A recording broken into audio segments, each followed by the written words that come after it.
Hi, it's Chris with Implied Music, and I've got 6 short pieces to look at today, again. So these pieces are 6 melodies from European classical history, and they span a wide range of time, from the Baroque up to the Impressionistic era. One thing they have in common is, boy, these melodies touch me. They're wonderful pieces, and I have a responsibility as a composer, as a musician, to ask myself about a piece that touches me that way. How do you do that? How do you do that? So let's take a look at these and we'll see if we can figure out what makes them tick. Yeah, let's dive in.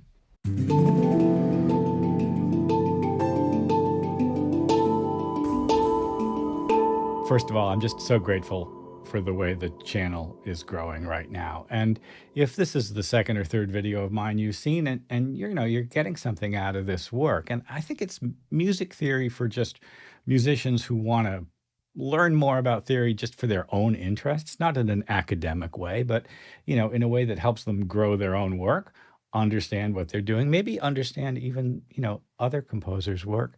I think this is a great place for you. I hope this is music theory for everyone. So like this video, subscribe to the channel, comments help a lot. And also we're sort of building a community. I've been enjoying watching people talk to each other about things too. Listen, let's just dive into this. Ordinarily, I'd talk a little bit about melody, but I've done a couple of melody videos already. So let's just begin to pick these apart. And the first piece we have is Gymnopédie No. 1 from Eric Satie. And it's a classic piano piece, and you probably are familiar with the melody. It's got this beautiful, summery major 7 chord sound. Right. So right away, right out of the blocks, we've got this sort of sound that is evocative of a period. And the voicing puts the F sharp on top, right? So the first voicing, it's really a low G, but I'm playing it up so you can see it. This G major 7 followed by D major 7 is beautifully ambiguous. It sounds kind of like a 1-4 relationship. And the F sharp on top, very, very important. And the melody, as we go forward, features that F sharp and then the C sharp. And the C sharp appears when we get the D major chord. So let's continue and just look at the contour of this melody. Basically, it's this kind of like elegant fall.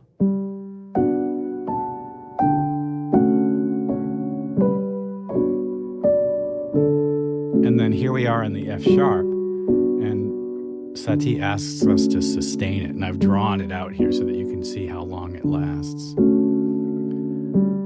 We're oscillating between this kind of 1-4 sound. We're not even really sure what key we're in. And then he pivots as the piece goes forward. F sharp minor to B to E minor. It's like a 2-5-1. In minor to E minor. And then we're off into a new world. And he does change key at that point, or kind of modally modulates. He shifts. This is kind of a modal piece, and it's pretty impressionistic, right? This vibe it's very much a strong feeling state, and it's a direct result of the relationship of the strongest melodic tones, the center of the melody, in this case the F sharp and the C sharp, the 7ths and 3rds, to the chord progression. Very simple contour.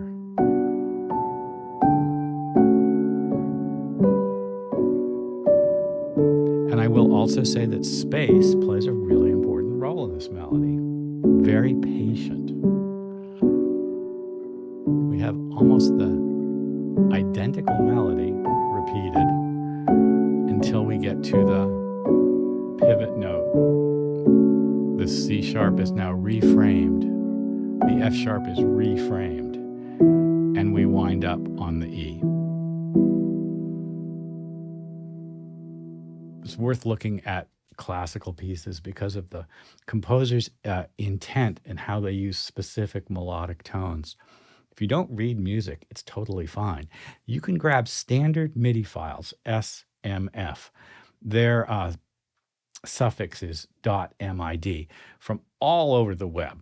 I played these in myself, but it's super easy to find standard MIDI files of almost any classical piece that catches your ear. Drag it into GarageBand or your DAW and take a look at the contour of the melody, maybe analyzing also what's the chord tone that's being emphasized in that melody. Well, our second piece is from Chopin. And a beautiful example of a very tightly limited melody. If you look at these notes here, they're all right next to each other, everything moving by step, by half step a lot of the time. And the chord progression itself, beginning on an inverted E minor chord right here, progresses in the smoothest possible chromatic steps, right? Just single voices moving by half step. It's a evocative chord progression that's supported by a very simple thread of a melodic line. Here, the melody holds it all together. And the repeated chords give us propulsion.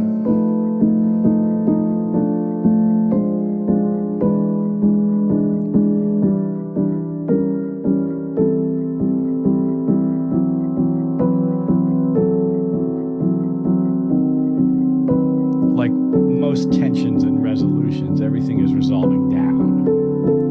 And then there are a couple of moments where the melody breaks free.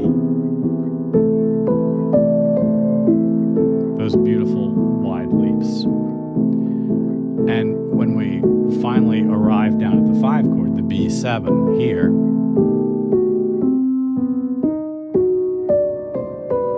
and resolve back to E, there's a number of wide leaps there as well. So I think what I could admire the most about this melody is the canny way the melodic tones function to stitch together this unusual chord progression. Some of these chords are quite readable, like this just reads as E7 easily, right? And then surprisingly, suddenly you get the E minor 7. And then let's look at this. There's E, G, C sharp, and B flat, E diminished, right? So we've gone kind of like through this strange passage of every iteration of an E. And the way it is stitched together is we have this long B, and then the B flat, and then the descent, the resolution down to A. I think that Chopin really knew what he was doing here. This is a very playable piece. It's approachable by almost any, intermediate pianist.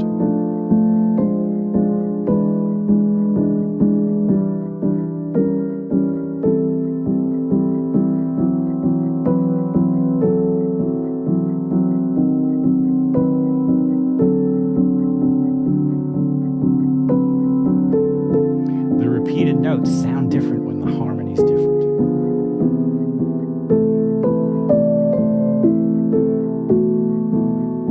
The sus chord and then that lift.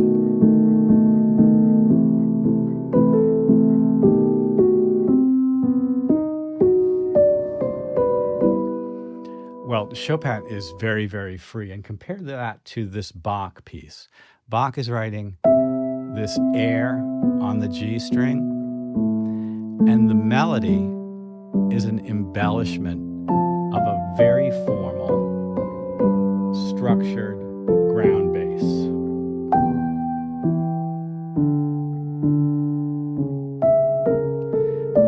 And you can see how the melody is free, so to speak. It has a kind of a feeling of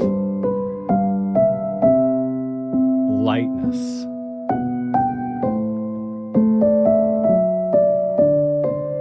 Against the formality of the bass's harmonic structure.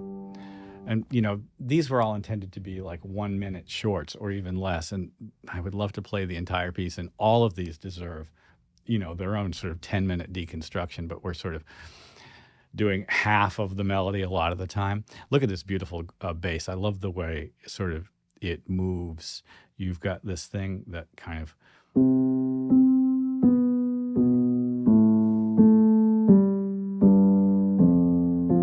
right? There's something really great about that sort of seesaw motion in the bass. And then if you look at the contour of the melody, this long tone on violin, ordinarily, is contrasted with almost embellishing gestures. And when you're analyzing a melody like this, ask yourself, what are the essential tones in the melody? Hear the embellishment. Here, it's worth stopping this. Hear the embellishments, the little chromatic steps down, or not always chromatic, but always steps down like that, sort of traveling to notes. This is sometimes kind of weirdly surprising, right? The B flat and then, on the A chord, or the B flat on the A chord. What? But it works, doesn't it?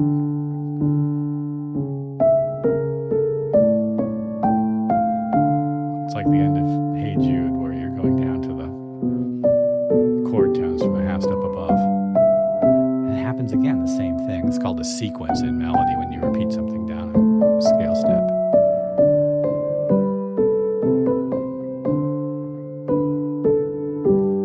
Bach, for all his great instrumental form and really formality of structure, was one of the great melodists. Let's move on to Beethoven's Seventh Symphony. The second movement theme is, I guess I would say, example of isorhythm. That same rhythm repeated again.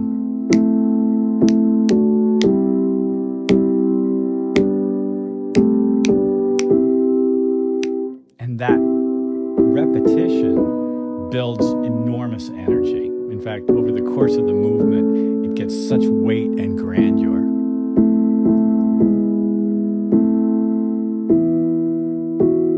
Now, this particular little arrangement that I show here, it doesn't have a lot of bass and doesn't really get very full, but you can see how really the melody is kind of just the top note of decently voiced versions of the chords, right? A minor, E, more E, back to A. And so far we've just had the melody note E. As Bernstein points out, it's hardly anything at all, and yet it's so powerful. Now we kind of just go around the circle with this. We're going to get home again to our A minor.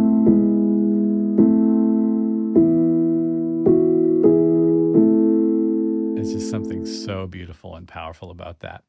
And contrast that to the freedom and fun of Ravel's Bolero. Ravel didn't think much of this piece of music. He claims it was just an exercise. But we've got a steady, repeated rhythm. And this almost improvised feeling in the melody. And it just goes on and on and on. That phrase repeats itself at different pitch levels, and yet it sort of almost always stays within the chord. The central tone is the C in the bass, and the G's on the outside give it a little rhythm. And melodically, it's kind of all white keys. Nothing really surprising here.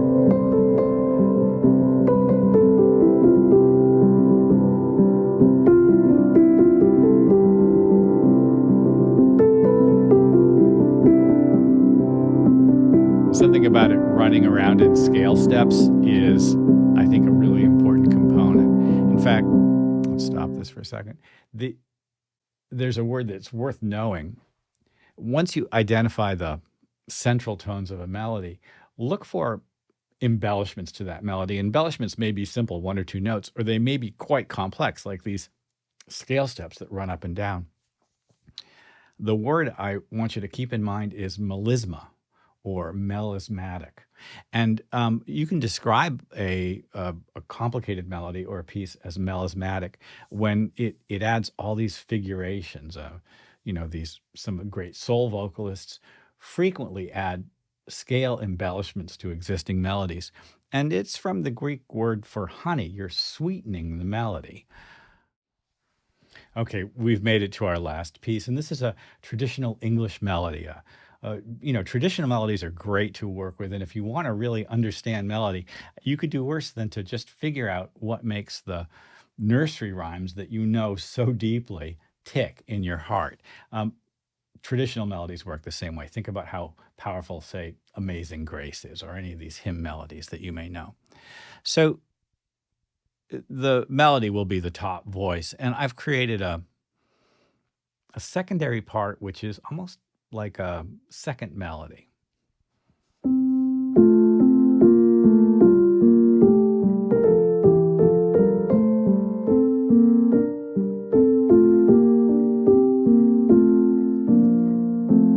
Good melodies very often exhibit question and answer shapes, and traditional melodies are very often like this. Did you feel how that had like a sort of almost like a little rise and fall? It felt like a statement and then an answer. Here's the second thought.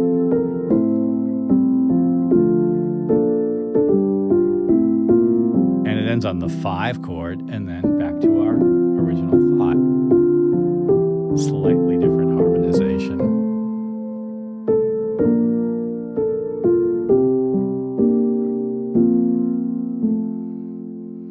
Harmonizing traditional melodies, especially traditional European melodies, is a excellent, I guess I would just say, academic exercise, and there's no shortage of them. There's plenty to work on.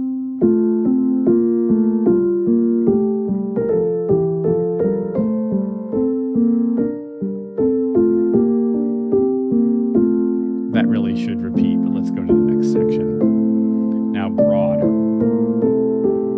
More notes.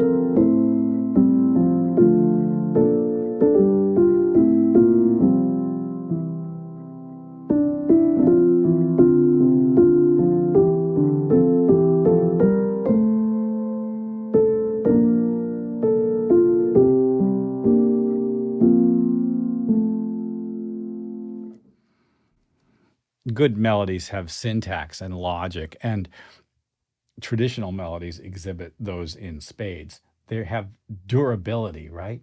Lasting value for us. And when a melody like this one, it's called A Forest Green is the name of the traditional melody that we've got here. So A Forest Green is an enduring melody, and it lasts because it continues to appeal to our ear and to listeners over time. And in a large part, that's because it's logical. It has a kind of a statement answer quality. There's a little B section, which provides a relief and also a different perspective on the same material, and then back again to finish. We need to ask ourselves, as we're building our own melodies and building our own songs, am I like using the basic building blocks of storytelling? Am I creating a durable character in my melodic phrase, in my motif? Do I really have a good sense of the arc and flow of this melody? And there's always room for improvement. A good melody works with its relationship to its harmonic underpinnings, right? We saw in the Satie how the sevenths and thirds of the chord set the frame for the beauty, for that poignancy, the feeling state of that melody. And then, in the Chopin, how that single thread pulls together this really almost thorny harmonic language underneath. Well, I hope this has been useful. Like and subscribe, as I asked you at the beginning of the video. Do subscribe. Ding the bell to be notified when I do my videos, and I'll see you next time.